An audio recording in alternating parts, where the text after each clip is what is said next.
Votre peine se changera en joie, et en ce jour-là, vous n'aurez plus à m'interroger. Amen, amen, je vous le dis. Si vous demandez quelque chose à mon Père en invoquant mon nom, il vous le donnera.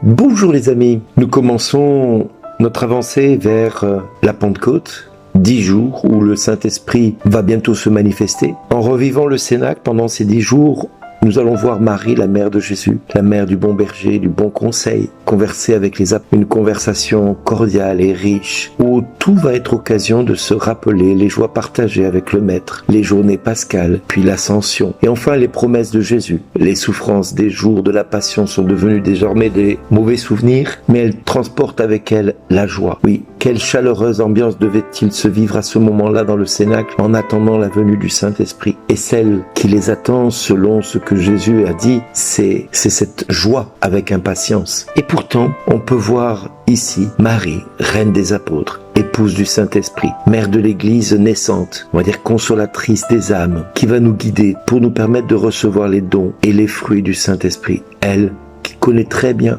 qui est le Saint-Esprit. Elle qui en a été couverte de son ombre et qui a conçu Jésus grâce à lui. Alors, les dons du Saint-Esprit, elle sait de quoi il s'agit. C'est un peu une voile de bateau qui va se déployer et va permettre au bateau d'avancer quand le vent va s'engouffrer à l'intérieur. Eh bien, le vent, c'est le symbole de la grâce du Saint-Esprit. Et ça lui est propice pour le bateau, pour permettre d'avancer et qui va lui permettre aussi de tracer sa route, d'aller de l'avant. C'est un chemin qui va être facile et rapide parce que le Saint-Esprit va prendre tout sous son gouvernail et va conduire ce bateau là où il doit conduire le peuple. Alors nous aussi, le Seigneur nous promet de convertir toutes nos fatigues en joie, nos peines en joie, nos déceptions en joie. Tous ceux qui nous ont trahis, tous ceux qui nous ont rejetés, tous ceux qui nous ont condamnés, tous ceux qui nous ont humiliés. Nous étions dans la peine face à tout cela. Nous étions abattus face au départ du Christ, face à sa passion. Mais aujourd'hui, c'est la joie qui remplace tout cela. Et personne ne nous l'enlèvera, nous dit Jean au chapitre 16, verset 22. Votre joie sera parfaite au verset 24. On peut reprendre également le psaume 126 au verset 6 qui dit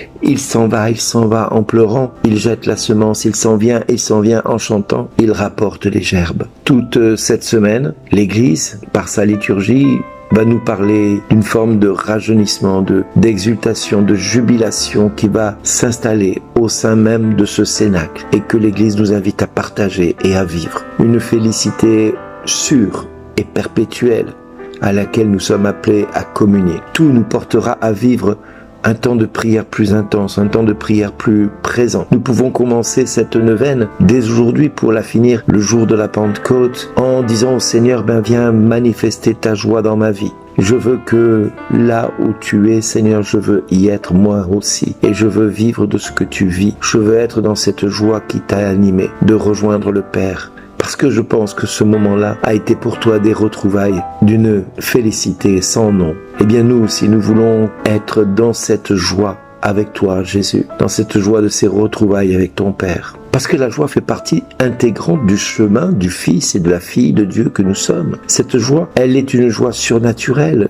que le Christ nous propose d'accueillir. C'est pas une joie comme on a gagné, un jambon dans une loterie. Non, ça n'a rien à voir. C'est une joie surnaturelle, tout comme la santé physique quand elle nous est restituée après une longue maladie. Elle est surnaturelle. Nous savons bien que nous y sommes pour rien. Le corps a fait son travail, l'action de Dieu a fait son œuvre et l'être humain a désormais besoin de rire et de transformer toutes ces larmes et toutes ces inquiétudes en joie et en rire. Du reste, c'est ce qui va se passer le jour de la Pentecôte.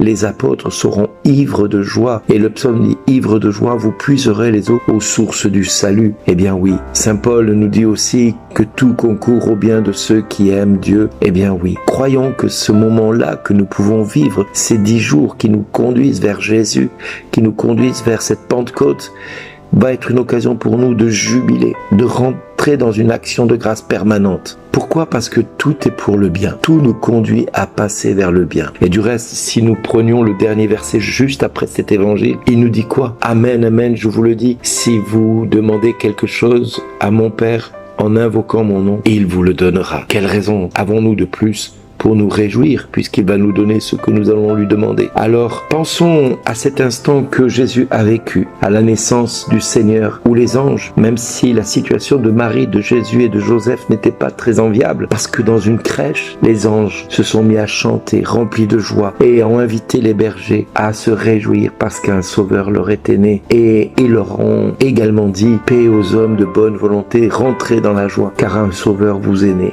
Comment donc cette petitesse de cet homme ne pourrait-elle pas aussi nous permettre de nous réjouir de cette œuvre grandiose, de cette œuvre manifeste de la miséricorde divine? Parce que là où l'homme était désespéré, là où l'homme avait perdu tout espoir, Dieu a manifesté sa bonté en rendant accessible le trône de Dieu le Père. N'importe quelle raison peut effacer la joie de l'homme, une peine, une difficulté, une souffrance, une catastrophe. N'importe quelle difficulté peut priver l'homme d'une joie, parce que nous sommes souvent, on va dire, un peu girouettes par moment quand la vie nous chahute de droite à gauche ou de gauche à droite, d'avant en arrière et d'arrière en avant. Mais cette joie que le Seigneur nous promet de nous donner transforme toutes ces inquiétudes, toutes ces fresques de l'ennemi pour nous conduire à la joie, pour nous conduire vers la joie de Dieu, vers un espoir que rien ne pourra ôter. J'estime en effet que les souffrances du temps présent sont sans comparaison avec la gloire qui doit être révélée en nous, nous dit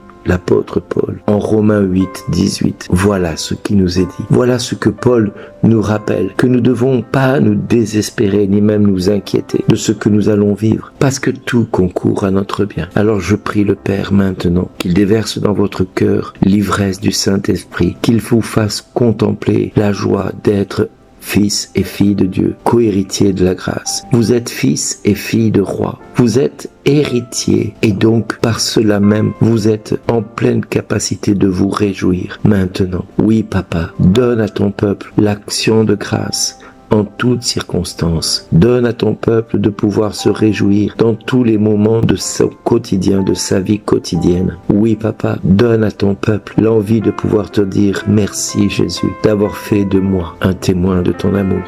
Merci d'exister.